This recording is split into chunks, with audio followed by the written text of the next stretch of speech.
Whoever does a deed to which we have not given approval, it shall be rejected. For whoever lives some longer amongst you will see a great deal of dispute. So adhere to my sunnah and the lines of conduct of the rightly guided caliphs after me. Hold on to it firmly with your mollahs. Beware of newly invented matters, for every innovation is a misguidance. So abstain from innovations which are things that have not been reported and authentically transmitted from the people.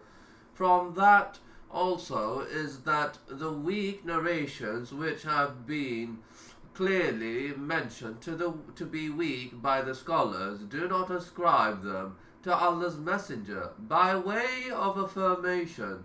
You should only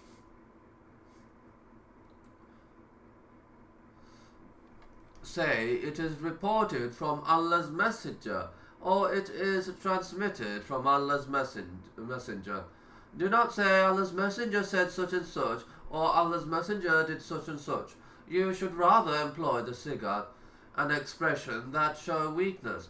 Being honest, all these are connected with giving to Allah's Messenger. Similarly, from giving to Allah's Messenger is that you do not venture into grading narrations to be authentic or weak while you do not have such capabilities. No one should enter into that except the specialists in the field from among those who are well grounded in knowledge and about narrations. But what has emerged from many of the young ones by their being audacious with narrations declaring them authentic or weak, without knowledge and without any previous learning and experience, without having taken knowledge from these scholars, is absolutely dangerous and is recklessness regarding the sunnah of Allah's Messenger. It is not from giving nasiha to Allah's Messenger that the ignorant ones dabble into this field and name themselves scholar or scholars of Hadith just because they read one of the books of Hadith or memorized a few of it. This is because merely memorizing narrations does not make them scholars of Hadith. Rather, the scholar of Hadith is one who specializes in the science of narration. And this is a great field of study which is learned from the people of knowledge and vast experience in the field. So it is not appropriate for anyone to read some books of Hadith and then begin to declare narrations authentic and weak, or give explanations and commentaries as he likes, bereft of sound understanding, because this is from disloyalty to the Sunnah of the Messenger, while it is compulsory to honor the Sunnah. One should not enter into it except the specialists in the field. He said unto the leaders of the Muslims. What the leaders of the Muslims means is those at the helms of affairs. Giving to them is by affirming their leadership, listening to and obeying them in what is good, and actively discharging the duties they assign to you. The employee, the director, the teacher, the judge, and the one who gives legal rulings, and everyone in charge of any aspect of the affairs of the Muslims assigned to him by the leader. It is obligatory upon such to give nasiha in it by carrying it out as required. If he declines or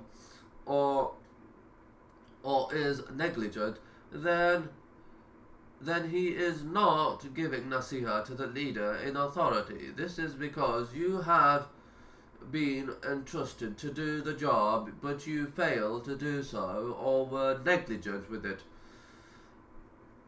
Also, from giving nasiha to those at the helms of affairs is to advise them regarding some mistakes that occur of which they are oblivious. So if it is from other than them, they will be told about it, and if it is from them, their error is the matter will be explained to them. However, this will not be in gatherings or on the pulpit. It will be only between the advisor and the leader in authority, either verbally or in writing or by talking to a person who will get in touch with him and call his attention to that. Therefore, it is not from nasiha to the leaders to criticize them in gatherings or in other places, because this is from disloyalty to them, even if they have a shortcoming. It is not from giving nasiha to spread them amongst the people, because this will instigate evil. Conversely, it is nasiha to inform them. If you are able to do that or get in touch with them through an intermediary, if you are unable to get in touch with them directly or through an intermediary, then that which is obligatory is that you keep silent owing to your inability. As for the one who speaks of the shortcomings of leaders before the people or before the enemies of or antagonists, such as agitating evil and dividing the community, and that is not from nasiha, rather that is incitement against the leaders, which is from the worst forms of backbiting, based on the saying of the Prophet, "You're mentioning about your brother what he dislikes." This hadith is regarding the generality of people. How about the regarding those in authority? This attitude of publicly criticizing leaders is not from prohibition of evil, as some claim. It is rather evil itself. Abusing them in gatherings, forbidding evil, has methods, and to forbid evil with respect to the leaders is to get sincere advice across to them as is possible. This is forbiddance of evil. But if you are unable to do all that, you should remain silent. Since you are unable, do not criticize them and say, "This is prohibition of evil." This will not give any useful result. It will rather increase their spite and rage over their followers, and evil will ensure. Elsewise, they could descend upon the duat, and the students of knowledge. They would descend on them because of these criticisms, which are broken off and spread, and that will prompt evil upon the community. So this is neither from giving to the leaders nor from forbidding evil. Likewise, to the leaders is to supplicate for the leaders for uprightness, because their uprightness is goodness for the community. As for the one who curses them, because some of the people of those with excessive fervor, along with ignorance, do curse them. This is not from. It is obligatory to supplicate for them for uprightness and steadfastness. They will be supplicated for during the sermons and in gatherings. Do not praise them for what is not in them.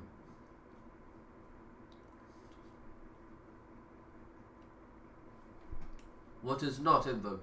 The intent is not to praise them or eulogize them. Rather, what is required is that you supplicate for them for brightness, steadfastness, and right guidance. As such, Fudail bin Iyad would say, "If I know what I have only a single supplication which will be accepted, I would direct it to the leader, and this is from his deep understanding. May Allah shower blessings on him, because the uprightness of